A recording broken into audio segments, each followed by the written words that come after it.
atmosféru tu máme. Dúfam, že ju nepokazím.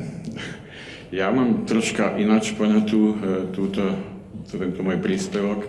Nie som ani teoretik, som praktický architekt a hlavne bežný obyvateľ našej spoločnej planéty.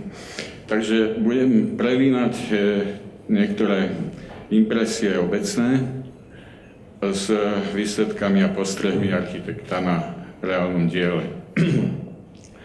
Mám tu aj také niektoré sentencie, citácie spolupráce s mladými chlapcami z IDOMu a netajím sa spoluprácou a myslím, že môžem povedať aj firemné názvy. S IMOCAPom, s IDOMom sme vytvorili zaujímavú architektúru, ktorá má i záhradu. A to je smer tej zelenej architektúre k udržateľnému rozvoju. Pred chvíľočkou som hovoril s pani redaktorkou do rozhlasového vysielania.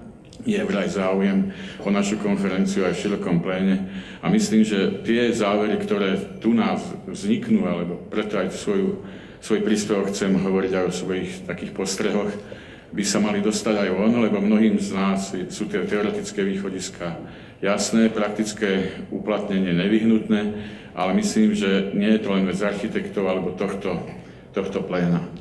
Takže chcem využiť túto príležitosť na prezentáciu nášho diela, ktoré troška prekročilo možno v dobrom a pri všetkej skromnosti rámec lokálnych pomerov a vždy hovorím aj investorom, že nechcem byť lokálnym lokajom, ale chcem byť partnerom a tento výsledok hovorí o tom, že sa dá, že sme vytvorili jednu štruktúru, ktorá má veľa éčiek, je ekologická, ekonomická, estetická a posúditeľná e-domom.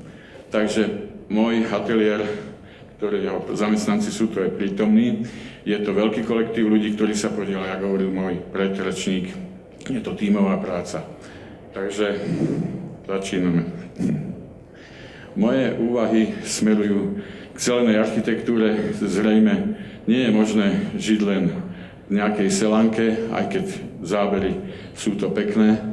Toto je zhodou okolností pár metrov od diaľnice, netušený pohľad, sú tam bobry, hádajte, kde to je to pár kilometrov, pár 100 metrov od nás, ale ten udržateľný rozvoj dúfam, že zachráni aj takéto enklávy a budeme sa mať k prírode kde vracať. Ale tu je zaujímavá kombinácia toho, čo hovorím, nejakého